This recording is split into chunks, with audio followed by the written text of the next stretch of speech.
My dear friends,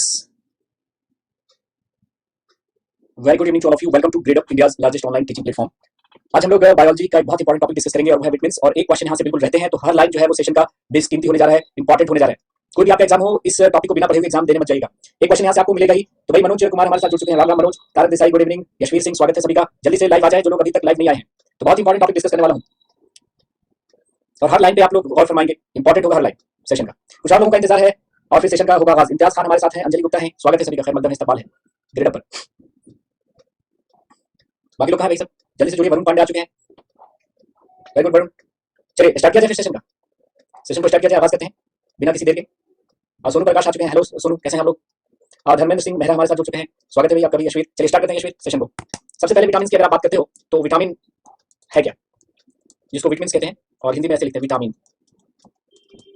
vitamin एक organic compounds होते हैं। विटामिन क्या होते हैं? ऑर्गेनिक कंपाउंड्स होते हैं, कार्बनिक यौगिक होते हैं। तो कुछ बातें जान लेते हैं पहले, फिर आगे बढ़ते हैं। कार्बनिक यौगिक होते हैं, इनकी बहुत कम मात्रा में शरीर को जरूरत होती है। Needed in very small quantity, बहुत ही कम मात्रा में शरीर को इनकी आवश्यकता, बहुत ही कम मात्रा में आवश्यक होता है, काफी स्मॉल क्वांटिटी चाहिए होता है। सबसे बड़ी बात की एनर्जी नहीं देते। विटामिन ऊर्जा देते हैं कि नहीं देते? तो याद रखिएगा विटामिन ऊर्जा नहीं देते, पर जो आपकी बॉडी में जो बायोलॉजिकल प्रोसेसेस होते हैं, डिफरेंट जो जैविक प्रक्रियाएं होती हैं, उनके लिए आवश्यक होता है। तो याद रखेंगे कि विटामिन कार्बनिक यौगिक होते हैं, बहुत कम मात्रा में इनकी शरीर को आवश्यकता होती है। ये ऊर्जा प्रदान नहीं करते, पर शरीर की विभिन्न क्रियाओं के लिए आवश्यक होते हैं। They are necessary for different biological processes which take place in your body. चलिए नेहा और नेत्र प्रकाश, अनु और हितेंद्र सभी जुड़ चुके हैं, बहुत खूब। चलिए अब हम टाइप्स की बात करेंगे। विटामिन आप जानते हो कि दो प्रकार के होते हैं। एक होता है वाटर सॉल्युबल विटामिन, जल में घुलनशील विटामिन, और दूसरा होता है फैट सॉल्युबल विटामिन, वसा में घुलनशील विटामिन। अब आप लोग मुझे ये बताइए कि भाई जल में कौन-कौन से विटामिन घुलनशील होते हैं और वसा में कौन-कौन से घुलनशील होते हैं? ये आप लोग बताइए, मैं नहीं बताऊंगा। अदिता भी जुड़ चुकी हैं, वेरी गुड। तो जल में घुलनशील विटामिन कौन है? Tell me the some examples of water soluble vitamins and examples of fat soluble vitamin. So B and C. So please remember vitamin C and vitamin B complex. Vitamin C and vitamin B complex are the examples of water soluble vitamins. B complex बोले तो B1, B2, B3 है ना, B6, B12, मतलब B वाले जितने हैं ना, B वाले जितने विटामिन है ना, उनको एक साथ हम क्या बोलते हैं? बी कॉम्प्लेक्स बोलते हैं। तो याद रखिएगा बी वाला जितना भी, जैसे B1 हुआ, B2 हुआ, B3 हुआ, बी वाले जो सारे विटामिन होंगे ना, वो मतलब जल में घुलनशील होंगे। तो बी और सी ऐसे याद रखिएगा ना। WBC, यूं तो WBC ब्लड में होता है, व्हाइट ब्लड सेल्स, बट यहाँ पे WBC बोलने का क्या मतलब हुआ? यहाँ पे WBC बोलने का मतलब हुआ कि वाटर में बी और सी घुलनशील होगा, जल में घुलनशील होगा बी और सी। तो जो बच गया, वो जो सारे विटामिन बच गए, वो जाहिर सी बात है कि फैट सॉल्युबल होंगे, वसा में घुलनशील होंगे। कौन कौन? ADEK। ADEK इसको उल्टा पढ़िए तो पढ़ेंगे क्या? कीड़ा। क्या पढ़ेंगे? कीड़ा जो है वो वसा में घुलनशील होता है, ठीक है। ADEK मतलब कीड़ा है ना, ऐसे पढ़ते हैं उल्टा, कीड़ा, तो वसा में घुलनशील होते हैं। अच्छा, यही दो कॉन्सेप्ट को मद्देनजर रखते हुए मैं कितने तरह के क्वेश्चन बना दूंगा, आप शायद यकीन नहीं करेंगे। तो सिर्फ इसी दो कॉन्सेप्ट को लेकर चलते हैं और मैं आपसे क्वेश्चन पूछने की शुरुआत करता हूँ और आपसे उम्मीद करता हूँ कि आप लोग उसका सही सही उत्तर देंगे मेरे को। तो पहला क्वेश्चन है, सिर्फ दो ही कॉन्सेप्ट, जितना मैंने अभी तक पढ़ाया है उतना ही दिमाग रखना, ज्यादा सोचना नहीं, अपना दिमाग नहीं लगाने का। तो क्वेश्चन है कि vitamin can be excreted through urine. मूत्र द्वारा कौन सा विटामिन निकल सकता है? जल्दी बताइए।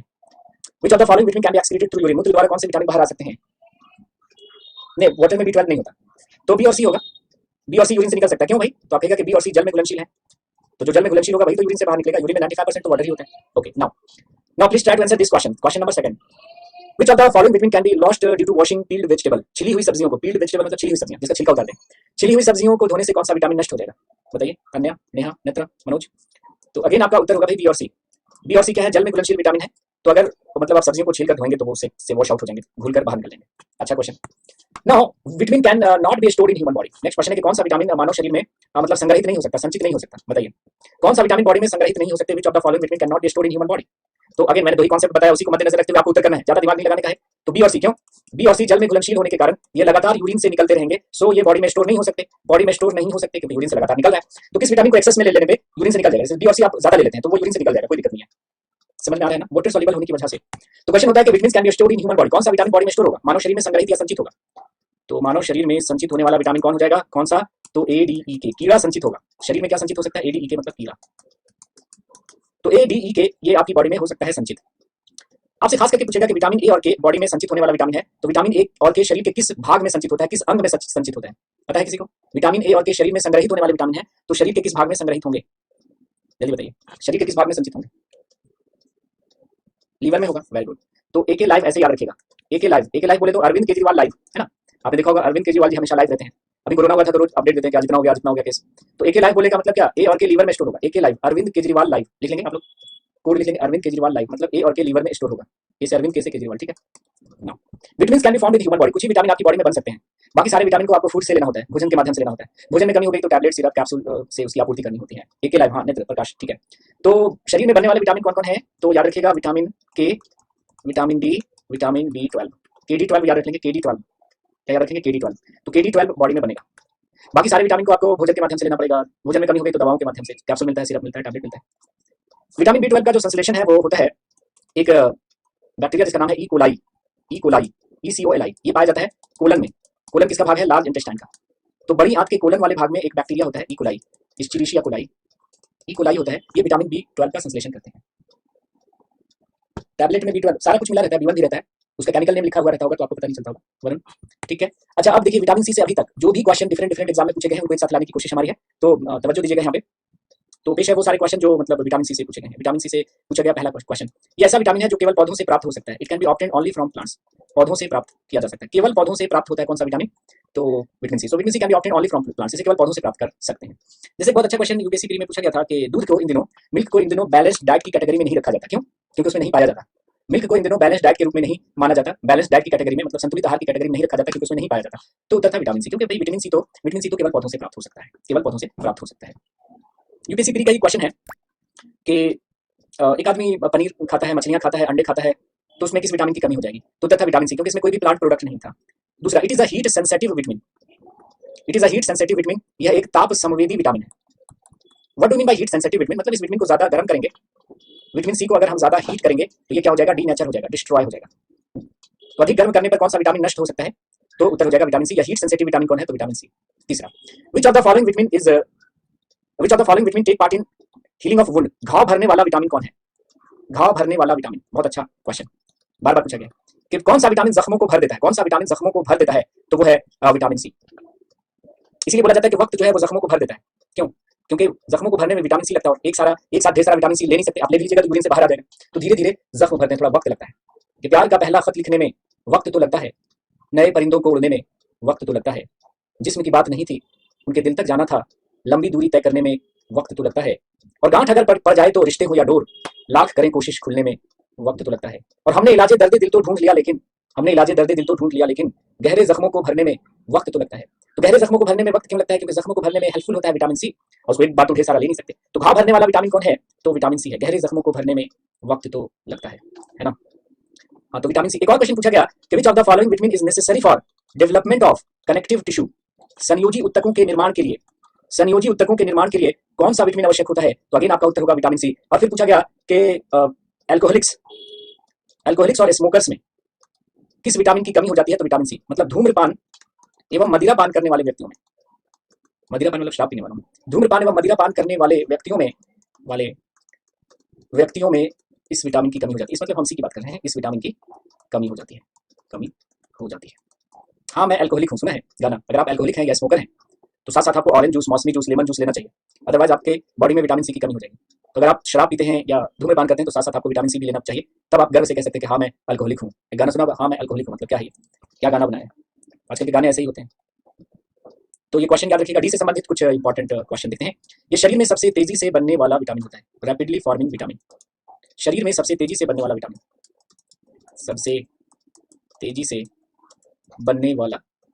शरीर में सबसे तेजी से बनने वाला विटामिन डी है। It is also called sunshine vitamin. निम्नलिखित में से किसे सनशाइन विटामिन कहते हैं? डी को कहते हैं। क्यों? सूर्य की रोशनी में जाने पे, सनलाइट में जाने पे आपकी बॉडी में ये संश्लेषित हो जाता है, सिंथेसाइज हो जाता है।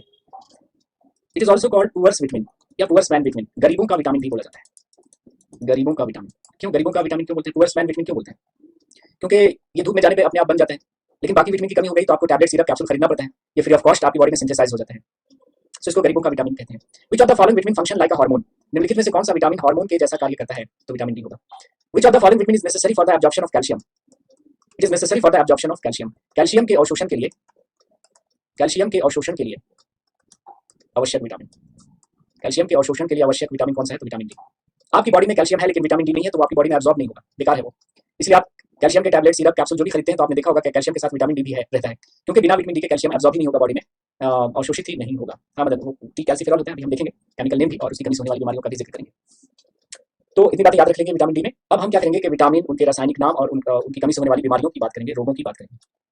B1 का रासायनिक नाम होता है थियामिन, और इसकी कमी से बीमारी जो होती है वो आप बताइए। थियामिन की कमी से कौन सी बीमारी होती है? Berry berry. हिंदी में भी क्या लिखेंगे? बेरी बेरी ही लिखेंगे, ऐसे लिख देते हैं बेरी बेरी।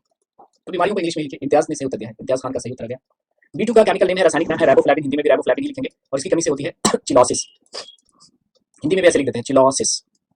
B3 का केमिकल नेम है नियासिन या निकोटिनामाइड, इसकी कमी से होती है फिलेग्रा, ऐसे लिख देते हैं फिलेग्रा। कोई फायदा लिखने से क्या, बेटर इंग्लिश में याद रखिए। अब B1 लिख दीजिए, B2 लिख दीजिए और B3 लिख दीजिए। इनका क्या, इनकी कमी से होने वाली बीमारियों को अक्सर मैचिंग में या किसी तरह से भी पूछ सकते हैं। तो B1 B2 B3 लिखकर लिख दीजिए बार बार चिल्लाया पीकर। ये कोड हो गया किसका, B1 B2 और B3 की कमी से होने वाली बीमारियां। बार बार मतलब बेरी बेरी, चिल्लाया मतलब चिलोसिस, पीकर मतलब पिलैग्रा। तो बेरी बेरी चिलोसिस पिलैग्रा, ये कोड याद रख लीजिएगा, बार बार चिल्लाया पीकर। इन बीमारियों में क्या होता है, वैसे तो सिम्टम नहीं पूछता है आपसे कि बेरी बेरी में क्या होता है, चिलोसिस में क्या होता है, पिलैग्रा में क्या होता है, लेकिन आप अपनी जानकारी के लिए एग्जाम के पॉइंट ऑफ व्यू से नहीं, एग्जाम में नहीं पूछेगा आपसे कि चिलोसिस में क्या होता है, पिलैग्रा में क्या होता है, बेरी बेरी में क्या होता है, आप अपनी जानकारी के लिए याद रख सकते हैं। देखिए बेरी बेरी जो B1 की कमी से होता है तो डिफिकल्टी इन वॉकिंग, चलने में परेशानी आएगी, मांसपेशियों में मतलब ठीक से काम नहीं करेगा, लॉस ऑफ मसल्स फंक्शन, मांसपेशियां ठीक से कार्य नहीं करती, मसल्स आपके ठीक से कार्य नहीं करेंगे, मेंटल कंफ्यूजन रहेगा, दिमाग ठीक से काम नहीं करेगा, इनवॉलंटरी आई मूवमेंट, अपने आप आंख इधर उधर आपका नाचता रहेगा, और उल्टी जैसी लगेगी, वॉमिटिंग जैसी लगेगी। पिलैग्रा जो B3 की कमी से होती है, इसमें डायरिया रहता है, कमजोरी रहती है, दस्त, कमजोरी, भूख की कमी, पेट में दर्द, एब्डोमिनल पेन, पेट में दर्द, और जहाँ पर आपकी स्किन में मतलब धूप लगेगी वहाँ पे मतलब रैशेज आने शुरू हो जाएंगे, मतलब सन एक्सपोज्ड एरिया में रैशेज आने लगेंगे आपकी स्किन पे। और ये जो चिलोसिस है वो विटामिन B2 की कमी से होती है, इसमें माउथ का कॉर्नर आपका फटने लगेगा, ये मुंह का कोना फटने लगेगा, होठों पर और जबान पर रैशेज यानी छाले आने लगेंगे। तो चाहे वो चिलोसिस हो या पिलैग्रा हो या बेरी बेरी हो, मल्टीविटामिन के टैबलेट, कैप्सूल या सिरप यूज कर सकते हैं आप, ठीक हो जाएगा। कोबाडेक्स फोर्ट, बिकोसुल, है ना, A to Z, Supradyn, Revital, जियोजी भर के किसी कोई भी मल्टीविटामिन का कैप्सूल टैबलेट मिलता है उसको खरीद कर खा लीजिए, सही हो जाएगा। B6 को पैराडॉक्सिन कहते हैं, इसकी कमी से हो जाती है अनीमिया, रक्तहीनता, कन्वर्शन भी हो सकता है, मतलब चक्कर भी आएंगे आपको। B12 का रासायनिक नाम है साइनोकोबाल्मिन, इसकी कमी से भी अनीमिया हो जाता है, रक्तहीनता, खून की कमी। B12 में एक मेटल पाया जाता है, उस मेटल का नाम है कोबाल्ट। ये अक्सर क्वेश्चन पूछा गया है कि किस विटामिन में कोबाल्ट धातु पाया जाता है, विच of the following vitamin contains cobalt metal, which of the following vitamin contains cobalt metal, किस विटामिन में कोबाल्ट धातु पाया जाता है, तो उत्तर है B12, नाम है साइनोकोबाल्मिन। C का रासायनिक नाम है स्कॉर्बिक अम्ल, इसकी कमी से हो जाती है स्कर्वी। स्कर्वी में क्या होता है कि मसूड़ों से खून आने लगते हैं, मसूड़े वीक हो जाते हैं। आपने देखा होगा कि एक लड़की सेब खा रही होती है, उसमें ब्लड आ जाता है, तो साइड वाली कहती है कि टूथपेस्ट बदल दो, टूथपेस्ट बदलने से होगा क्या, क्या लेना चाहिए, विटामिन सी। और विटामिन सी का सबसे बढ़िया सोर्स है सिट्रस फ्रूट्स, सिट्रस फल या खट्टे फल, तो जिसका मैं सोर्स लिख रहा हूँ मतलब वो इंपॉर्टेंट है, वो पूछेगा। और सबसे बढ़िया सोर्स है विटामिन सी का आंवला, amla is the richest source of vitamin C, है ना। और आंवला को हर्बल इंडियन डॉक्टर कहते हैं, क्योंकि आंवला का इस्तेमाल बहुत ज्यादातर आयुर्वेदिक मेडिसिन में किया जाता है, तो बहुत सारी बीमारियों के इलाज में आंवला यूज करते हैं, इसलिए इसको हर्बल इंडियन डॉक्टर के नाम से जानते हैं। तो हम लोग आंवला को और क्या बोलते हैं, आंवला को कहते हैं हर्बल इंडियन डॉक्टर, शाकीय भारतीय चिकित्सक, ये क्वेश्चन भी पूछ लिया गया है किसी एग्जाम में। आंवला को हम लोग क्या बोलते हैं, आंवला को बोलते हैं herbal Indian doctor, herbal Indian doctor, शाकीय भारतीय चिकित्सक, ठीक है जी, तो याद रख लीजिए। विटामिन ए का रासायनिक नाम है रेटिनॉल, और इसकी कमी से हो जाती है नाइट ब्लाइंडनेस, रतौंधी, शाम होती ही कुछ दिखता नहीं है, या फिर ऑप्शन में रतौंधी नहीं है तो एक और बीमारी से हो सकती है जिसको हम कहते हैं ज़ीरोफ्थैल्मिया, हिंदी में भी ज़ीरोफ्थैल्मिया ही लिखेंगे। इसमें क्या होता है, ये जो आंखों की कॉर्निया है, कॉर्निया मतलब बल्जिंग पार्ट जो आई का है, आंख का जितना पार्ट दिखाई देता है उसको कॉर्निया कहते हैं, कॉर्निया जो है वो ड्राई हो जाता है, जिसकी वजह से विजन में प्रॉब्लम आती है। ए का जो रासायनिक नाम है वो होता है रेटिनॉल, और ए का जो सबसे बढ़िया सोर्स है वो होता है गाजर। ऑप्शन में गाजर नहीं है तो जरूर होगा cod liver oil, cod liver oil, मछली के यकृत का तेल, मछली के यकृत का तेल या मछली के जिगर का तेल। लीवर को हिंदी में कहते हैं यकृत और उर्दू में कहते हैं जिगर। सुना होगा गाना दिल जिगर नजर क्या है, मैं तो तेरे लिए जान भी दे दूं, तो गाने में हीरो लीवर की बात कर रहा होता है, दरअसल लीवर यानी जिगर की बात कर रहा है, ठीक है। तो ऐसी बड़ी बड़ी बातें गाने में ही होती हैं। आप कह दीजिए कि भाई मेरा किडनी फेल कर गया है, अगले दिन से फोन स्विच ऑफ हो जाएगा, तो दिल जिगर नजर क्या है, मैं तो तेरे लिए जान भी दे दूं, अब जान देने वाले लोग कम होते हैं। डी का रासायनिक नाम होता है कैल्सीफेरॉल, और कैल्सीफेरॉल की कमी से यानी डी की कमी से बीमारी हो जाती है रिकेट्स, बच्चों में हो जाता है रिकेट्स, और बड़ों में सेम बीमारी होती है, सेम सिम्टम वाली बीमारी जिसको हम कहते हैं ऑस्टियोमैलेशिया एडल्ट में। तो वयस्कों में बीमारी हो जाती है ऑस्टियोमैलेशिया और बच्चों में हो जाती है रिकेट्स। दोनों ही बीमारियों में होता क्या है,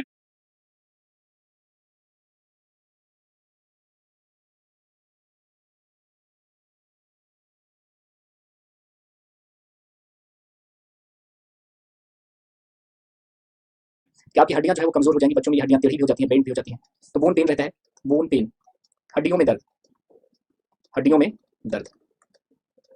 पुअर ग्रोथ मतलब हड्डियों की वृद्धि कम हो जाएगी, हड्डियों की वृद्धि रुक जाती है, तथा बोन जो है वो हड्डियां नर्म हो जाती हैं, सॉफ्ट हो जाता है बोन, जिसकी वजह से इस तरह से मतलब बेंड भी हो सकता है बोन बच्चों का।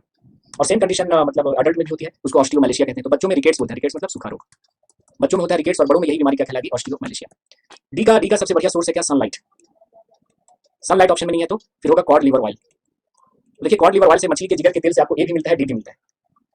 ई का रासायनिक नाम है टोकोफेरॉल, और टोकोफेरॉल की कमी अगर मेल में हो गई तो हो जाता है स्टेरिलिटी, नपुंसकता आ जाती है, नपुंसकता आ जाती है पुरुष में, और महिलाओं में हो जाता है अबॉर्शन, अबॉर्शन यानी गर्भपात हो जाता है फीमेल में।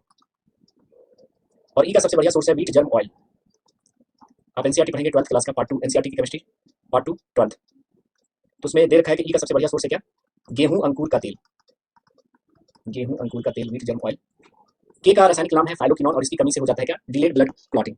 के जरूरी होता है ब्लड क्लॉटिंग के लिए, विटामिन के is necessary for blood clotting, रक्त स्कंदन के लिए विटामिन के की आवश्यकता होती है। तो अगर के की कमी हो गई तो क्या होगा, delayed blood clotting, delayed delayed blood clotting, या फॉल्टी ब्लड क्लॉटिंग लिख देते हैं, वो ज्यादा सूट करेगा, फॉल्टी ब्लड क्लॉटिंग, और इधर से डिलेड ब्लड क्लॉटिंग, रक्त का थक्का जमने में देर। और इसका सबसे बढ़िया सोर्स है green leafy vegetables, green leafy vegetables, हरी पत्तीदार सब्जियां, हरी पत्तीदार सब्जियां, पालक हो गया, कैबेज हो गया, बथुआ हो गया, चौलाई हो गया, बहुत सारे मार्केट में जगह जगह के से मतलब तरह तरह के साग मिलते हैं, तो हरी पत्तीदार सब्जियों का यूज करेंगे। Night blindness also causes due to rod in eye, rod मतलब विटामिन ई को सुंदरता का विटामिन भी बोलते हैं, तो याद रख लीजिएगा, it is also called beauty vitamin, beauty vitamin सुंदरता का विटामिन निम्नलिखित में से किसे कहते हैं, सुंदरता का विटामिन। तो विटामिन ई को ब्यूटी विटामिन सुंदरता का विटामिन भी कहते हैं, क्योंकि ये जो ब्यूटी आइटम्स होते हैं महिलाओं के फेस पाउडर क्रीम्स वगैरह में यूज करते हैं, जैसे फेयर एंड लवली होता है, और विको टर्मेरिक, और भी जैसे विविल सोप आता है, विविल सोप विटामिन ई युक्त विविल सोप। विटामिन ए को एंटी इन्फेक्शन विटामिन कहते हैं, एंटी इन्फेक्शन विटामिन, संक्रमण रोधी विटामिन, संक्रमण रोधी विटामिन। तो कौन सा विटामिन इन्फेक्शन से बचाता है, संक्रमण से बचाता है, तो हाँ हेयर ऑयल में भी डालते हैं इसको, तो इसीलिए ई को सुंदरता का विटामिन बोला जाता है। ब्यूटी विटामिन किसे कहते हैं, तो याद रखिएगा ई।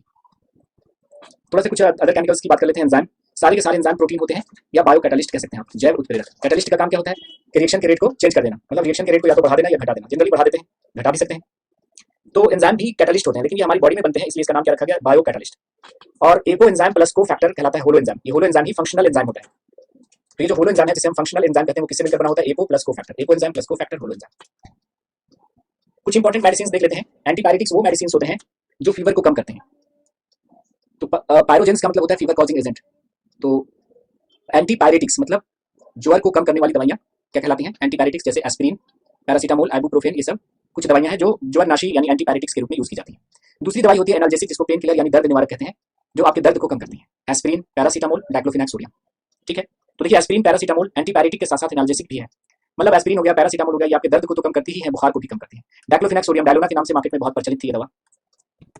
एंटीबायोटिक्स, प्रतिजैविक, एंटीबायोटिक्स वो दवाएं होती हैं जो बैक्टीरिया के ग्रोथ को या तो रोक देती हैं या उसको किल कर देती हैं, तो वो औषधियां जो जीवाणुओं को या तो नष्ट कर देती हैं या उसकी वृद्धि को रोक देती हैं, एंटीबायोटिक कहलाती हैं। पेनिसिलिन एक प्रथम एंटीबायोटिक है, ये फर्स्ट एंटीबायोटिक है, फर्स्ट एंटीबायोटिक है, जिसको एक फंगस से निकाला गया था, इसको एक कवक से प्राप्त किया गया था, कवक का नाम था पेनिसिलियम, पेनिसिलियम, कवक का नाम क्या है, पेनिसिलियम, और इसको निकालने वाले थे अलेक्जेंडर फ्लेमिंग, अलेक्जेंडर फ्लेमिंग। तो प्रथम प्रतिजैविक का नाम क्या था, पेनिसिलिन, पेनिसिलिन को एक कवक यानी फंगस से प्राप्त किया गया था, उस फंगस का नाम क्या था, पेनिसिलियम, पेनिसिलियम से जो एंटीबायोटिक निकाला गया उसका नाम रखा गया पेनिसिलिन, निकालने वाले थे अलेक्जेंडर फ्लेमिंग। स्ट्रेप्टोमाइसिन टीबी के उपचार में प्रयोग होने वाली प्रथम एंटीबायोटिक है, इसको लिख देता हूं।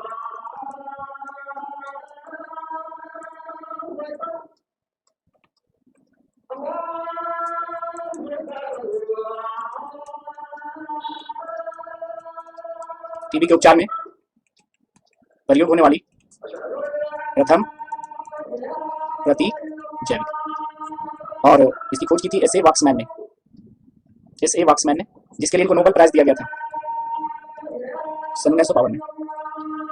तो स्ट्रेप्टोमाइसिन क्या है, first antibiotic effective against TB, TB के उपचार में प्रयोग होने वाली ये प्रथम प्रतिजैविक है। इसकी खोज ऐसे वॉक्समैन ने की थी जिसकी वजह से, मतलब जिसके लिए इनको सन 1952 में नोबेल प्राइज दिया गया था। आप जानते हैं कि स्ट्रेप्टोमाइसिन की डिस्कवरी से पहले टीबी एक लाइलाज बीमारी थी, किसी को टीबी हो गया तो उसकी मौत निश्चित है, फिर स्ट्रेप्टोमाइसिन की खोज हुई और लाखों लोगों का इलाज संभव हो पाया। तो बस नाम याद रख लीजिए कि कौन एंटीबायोटिक है, ओफ्लॉक्सासिन, सिप्रोफ्लॉक्सासिन, एरिथ्रोमाइसिन, टेट्रासाइक्लिन, क्लोरामफेनिकल, ये सब के सब एंटीबायोटिक हैं। तो फर्स्ट एंटीबायोटिक हुआ पेनिसिलिन, और स्ट्रेप्टोमाइसिन टीबी के उपचार में प्रयोग होने वाला प्रथम प्रतिजैविक है। एंटीसेप्टिक देख लीजिए, एंटीसेप्टिक भी वो मेडिसिन होते हैं जो बैक्टीरिया को या तो किल कर देता है या उसके ग्रोथ को स्टॉप कर देता है। तो फिर दोनों में अंतर क्या हुआ बताइए, tell me the differences between antiseptic and antibiotic, the functions of both antibiotic and antiseptic are same, दोनों का फंक्शन सेम है, तो फिर अंतर क्या है दोनों में, जल्दी बताइए।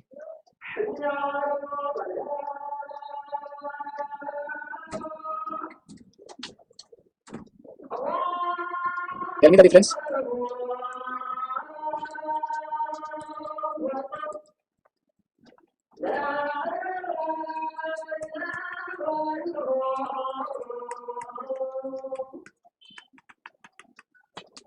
एंटीसेप्टिक और एंटीबायोटिक दोनों का ही काम होता है बैक्टीरिया को किल करना या उसकी ग्रोथ को रोकते हैं। अंतर दोनों में क्या है कि आप एंटीबायोटिक को टैबलेट, सिरप, कैप्सूल, इंजेक्शन के फॉर्म में आप अपनी बॉडी के अंदर ले सकते हैं, लेकिन एंटीसेप्टिक केवल बाहरी प्रयोग के लिए होता है, लगाने के लिए होता है, खाने के लिए नहीं होता। जैसे tincture, iodine, Soframycin, Furacin, Dettol, alcohol, hydrogen peroxide, ये सब एंटीसेप्टिक के तौर पे यूज होते हैं। अब आपको इन्फेक्शन हो गया तो डिटॉल पी जाइएगा क्या? पीने के लिए होता है, लगाने के लिए होता है। सेवलॉन हो गया, डिटॉल हो गया, अल्कोहल का यूज सैनिटाइजर में आप करते हो, ठीक है। तो ये फॉर एक्सटर्नल यूज ऑनली लिखा रहता है, उस पर लिखा रहता है दवा की शीशी पे फॉर एक्सटर्नल यूज ऑनली, केवल बाहरी प्रयोग के लिए। तो दोनों का काम तो सेम है, लेकिन मतलब ये जो होता है बाहरी प्रयोग के लिए होता है। सॉफ्रामाइसिन यूज करते हैं, फ्यूरासिन यूज करते हैं, डिटॉल यूज करते हैं, अल्कोहल सैनिटाइजर में यूज करते हैं ना। डिसइंफेक्टेंट कीटाणुनाशक वो केमिकल एजेंट होते हैं जो हम नॉन लिविंग ऑब्जेक्ट पे अप्लाई करते हैं, जैसे फर्श पे, टाइल्स पे, है ना, दरवाजों के हैंडल को साफ करने के लिए। तो कीटाणुनाशक मतलब वो होते हैं जो जीवाणुओं को मारते हैं, बैक्टीरिया को मारते हैं, वायरस को मारते हैं। जैसे फिनॉल का 1% सोल्यूशन डिसइंफेक्टेंट के रूप में यूज किया जाता है। क्लोरीन का जलीय घोल, सल्फर डाइऑक्साइड बहुत ही कम कंसंट्रेशन में डिसइंफेक्टेंट के रूप में यूज किया जाता है। फिनॉल से लोग पोछा लगाते हैं, देखा होगा। फिर होता है एंटासिड। एंटासिड्स वो दवाएं होती हैं जो मतलब एसिडिटी को खत्म करती हैं, और ये मैंने एसिड बेसिस सॉल्ट में बड़े डिटेल से बताया है। तो एंटासिड के रूप में हम मिल्क ऑफ मैग्नीशिया का यूज करते हैं। ये जो है वीक बेसिस होते हैं एंटासिड, दुर्बल क्षार होते हैं ये। डाइजीन, डाइजीन में क्या होता है? Magnesium hydroxide, aluminium hydroxide, sodium hydrogen carbonate किसमें होता है? इनो में होता है। तो ये सब के सब एंटासिड हैं।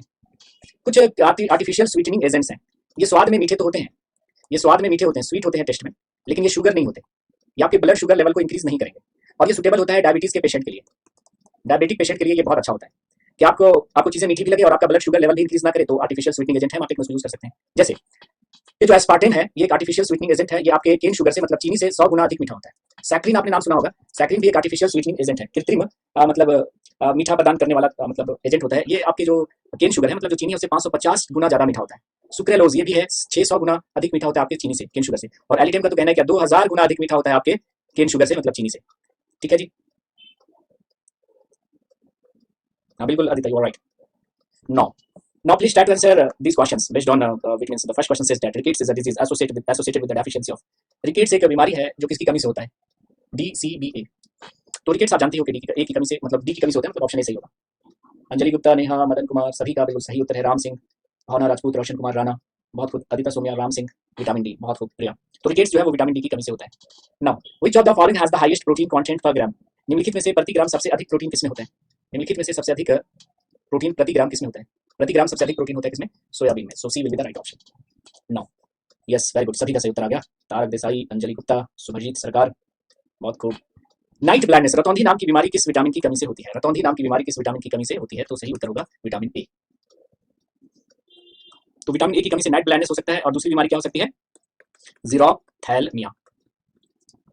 विच vitamin is obtain from sun rays? सूर्य प्रकाश से प्राप्त होने वाला विटामिन है कौन सा? Sun rays, which of the following vitamin is obtain from sun rays? सूर्य प्रकाश से प्राप्त होने वाली विटामिन है विटामिन डी, इसलिए इसको बोलते हैं सनशाइन विटामिन। सनशाइन विटामिन, इसको हम लोग पुअर्स मैन विटामिन भी बोलते हैं, गरीबों का विटामिन भी बोला जाता है। Pellagra and scurvy are caused by which pair of vitamin deficiency respectively?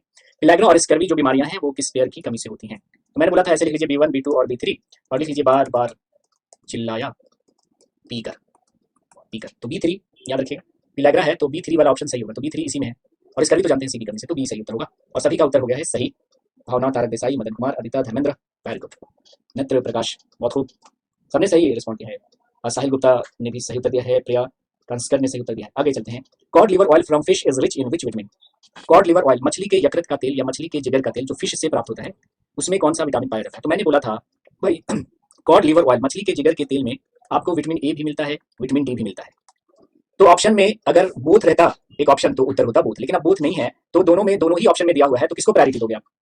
हम प्रायोरिटी देंगे विटामिन ए को, विटामिन ए को, क्योंकि विटामिन ए का जो परसेंटेज है वो ज्यादा होता है डी के रेस्पेक्ट में। तो कॉड लिवर ऑयल में बेशक दोनों ही विटामिन है, लेकिन ए का परसेंटेज डी से ज्यादा रहता है, तो ऑप्शन में दोनों ही हो, तो प्रायोरिटी देंगे हम ए को। ये सीजीएल में पूछा जा चुका है, 2014 में ये क्वेश्चन, सीजीएल 2014 का में पूछा गया क्वेश्चन। ठीक है, चलिए, तो सभी लोगों ने सही उत्तर दे दिया था। Which of the following set of vitamins is water soluble? जल में घुलनशील कौन सा विटामिन है?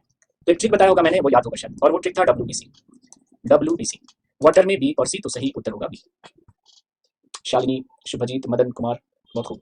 Which of the following vitamins contain nitrogen? निम्नलिखित में से किस विटामिन में नाइट्रोजन पाया जाता है? निम्नलिखित में से किस विटामिन में नाइट्रोजन पाया जाता है? A, B, D, none of these। चलिए, which one will be the right option? Yashvi बताइए। मनोज कह रहे हैं कि बी होगा, अंजलि कह रही है कि बी और सी होगा, तो बी और सी तो दोनों ऑप्शन में है ही नहीं। यशवी कह रहे हैं कि डी होगा, none of these। तो सही उत्तर होगा विटामिन बी में होता है नाइट्रोजन, इसको याद रखिएगा, विटामिन बी में होता है nitrogen. Now the vitamin necessary for coagulation of blood, रक्त अस्कंदन के लिए आवश्यक विटामिन कौन सा है? रक्त अस्कंदन के लिए, रक्त अस्कंदन जिसको हम ब्लड क्लॉटिंग या रक्त का थक्का जमना कहते हैं, रक्त का थक्का जमना कहलाता है ब्लड कोएगुलेशन या ब्लड क्लॉटिंग। तो उसके लिए जरूरी होता है विटामिन ई। तो रक्त का थक्का जमने के लिए जरूरी होता है रक्त का थक्का जमने के लिए जरूरी होता है कौन? रक्त का थक्का जमने के लिए जरूरी होता है विटामिन के। इसलिए विटामिन के की अगर कमी हो गई थी तो बीमारी क्या थी? विटामिन के की डेफिशिएंसी से बीमारी क्या थी?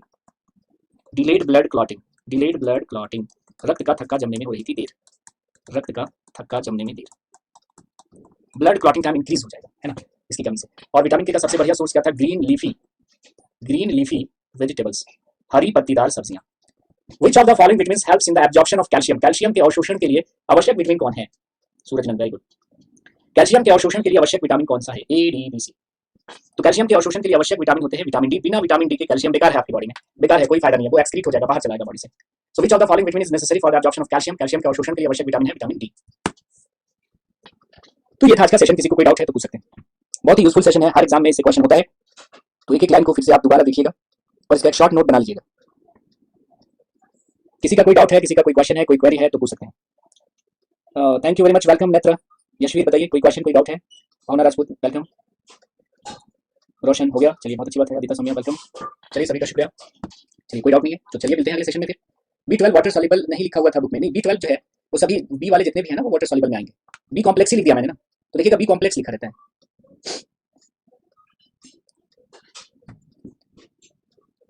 Okay guys, take care, bye bye, good night, Jai Hind, thank you very much, see you again. अगले सेशन में मुलाकात होती है।